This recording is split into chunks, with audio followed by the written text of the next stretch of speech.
कहानी की शुरुआत होती है एक श्राप से। एक बार महर्षि दुर्वासा ने देवराज इंद्र को एक दिव्य माला प्रसाद के रूप में दी। इंद्र ने अहंकार में वह माला अपने हाथी ऐरावत के मस्तक पर रख दी और हाथी ने उसे नीचे गिराकर पैरों से कुचल दिया। यह देखकर दुर्वासा ऋषि क्रोधित हो गए और उन्होंने श्राप दिया, इंद्र, जिस श्री का तुम्हें इतना अहंकार है वह अभी इसी क्षण तुमसे छिन जाए, तुम श्रीहीन हो जाओ। देखते ही देखते स्वर्ग की सारी दौलत, शक्ति और तेज गायब हो गया। देवता कमजोर पड़ गए। मौका पाकर दैत्यों के राजा बलि ने स्वर्ग पर आक्रमण कर दिया और देवताओं को हराकर तीनों लोकों पर कब्जा कर लिया। हताश और लाचार देवता भगवान विष्णु की शरण में क्षीर सागर पहुंचे। भगवान विष्णु ने कहा, यह समय युद्ध का नहीं, संधि का है।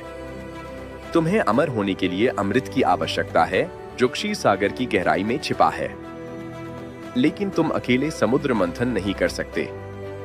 जाओ, असुरों को अमृत का लालच देकर अपनी मदद के लिए मनाओ। देवताओं और असुरों ने मिलकर समुद्र मंथन का निर्णय लिया।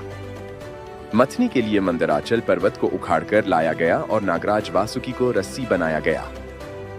लेकिन जैसे ही विशाल मंदराचल पर्वत को समुद्र में डाला गया, वह अपने भारी वजन के कारण समुद्र की तलहटी में डूबने लगा। कोई भी आधार न होने के कारण मंथन असंभव हो गया। देवताओं और असुरों के चेहरों पर निराशा छा गई। सबने फिर विष्णु को पुकारा। तभी एक अद्भुत घटना हुई। भगवान विष्णु ने एक विशालकाय कछुए का रूप धारण किया।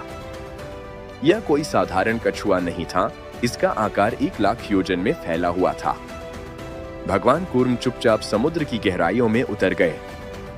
उन्होंने अपनी पत्थर जैसी कठोर पीठ पर डूबते हुए मंदराचल पर्वत को उठा लिया।